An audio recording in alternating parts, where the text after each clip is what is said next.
மாவட்ட ஆட்சித்தலைவர்கிட்ட போய் மனு கொடுத்தோம். காரணம் என்னன்னா திமுகவுடைய முக்கிய நிர்வாகிகள் கடை கூட ஏலம் வரல. பஸ் ஸ்டாண்ட்ல வந்து ஒரு 20 கடை ஏலம் வரல. புதிதாக கட்டியிருக்க வணிக வளாகத்திலையும் ஒரு 20 கடை ஏலம் வரல. இது சம்பந்தமா மாண்புமிகு நம்முடைய மாவட்ட கழக செயலாளர் கழக துணை பொதுச் செயலாளர் நட்ட விஸ்வநாதன் அவர்களின் ஆலோசனைப்படியும் நம்முடைய கண்ணனோட ஆலோசனைப்படியும் மாவட்ட ஆட்சித்தலைவர்கிட்ட நாங்கள் மனு கொடுத்தோம்.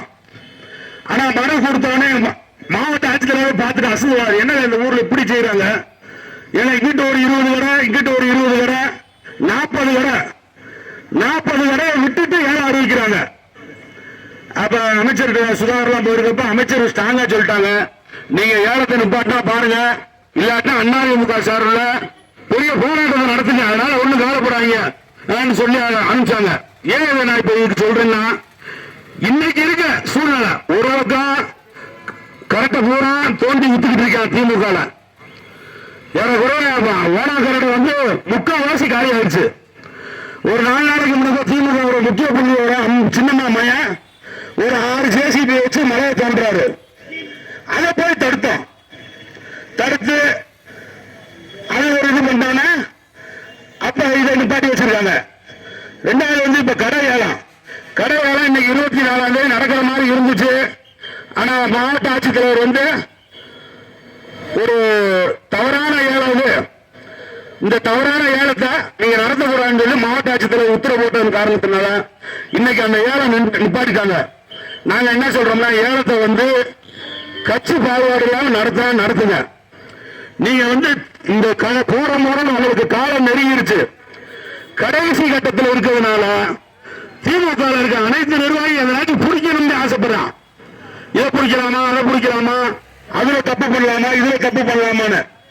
இதனால மார்க்கெட்ல வந்து ஏற்கனவே பழைய கடைக்காரங்களுக்கு கடை இருக்கு. அவங்கள்ட்ட ப்ராமிஸ் பண்ணித்தான் நீங்க கடையை எடுத்தீங்க.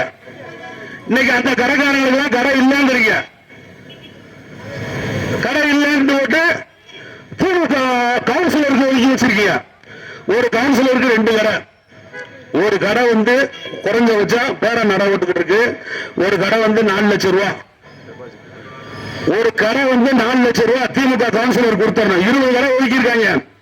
மெயினான 20 கடையை ஒதுக்கி வச்சு ஒரு கடைக்கு 4 லட்சம் ரூபாய் கவுன்சிலர் கொடுத்தரணும்.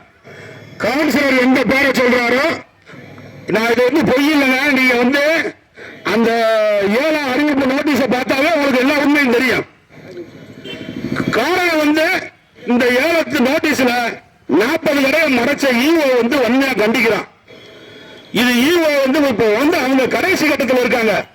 அவங்க எதை வேணாலும் சொல்லுவாங்க. திமுக நிர்வாக அதிகாரி நீங்க தான் அதை சரி பண்ணணும்.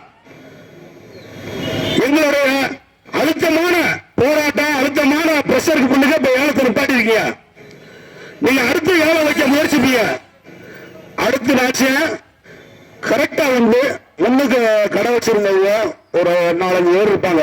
அவங்களுக்கு கடையை கொடுங்க, பொதுவான ஏலம் விடுங்க. ஏலம் யாருமே ஏலத்துல கலந்துக்கிற கூடாதுன்னு ஏல டெபாசிட் வந்து வரலாறுல இல்ல. 2 லட்சம் ரூபாய் டெபாசிட் ஒரு கடைக்கு. ஒரு சாதாரண காய்கறி கடைக்கான 2 லட்சம் ரூபாய்க்கு எந்த போகலாம்? அது என்ன, அதனோட சூட்சமா என்னன்னா, இருக்க வட்டி கடைக்காரன் வந்து கடை எடுத்துட்டு நீங்க கடை வர உள்வாரைக்கு விடணும். அதுக்காக இந்த கேடுகட்ட திமுக நிர்வாகம் இப்படி செய்யுது. இதை வன்மையா கண்டிக்கிறோம்.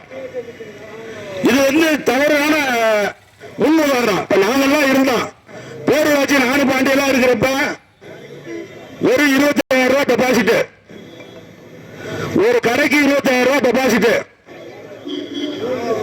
25,000 ரூபாய் ஒரு டெபாசிட் வாங்கி ஏலம் விட்டா பொதுவாரியா ஏலம் நடந்துக்கிட்டாங்க.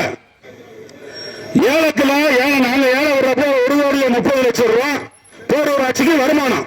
நல்லா யோசிச்சு பாருங்க, 1,30 லட்சம் ரூபாய் பேரூராட்சிக்கு வருமானம். இந்த 4 ஆண்டு காலமா இந்த ஊரக உள்ளாட்சித்துறை அமைச்சர் எங்க இருந்தாரு? 4 வருஷம் ஏலமே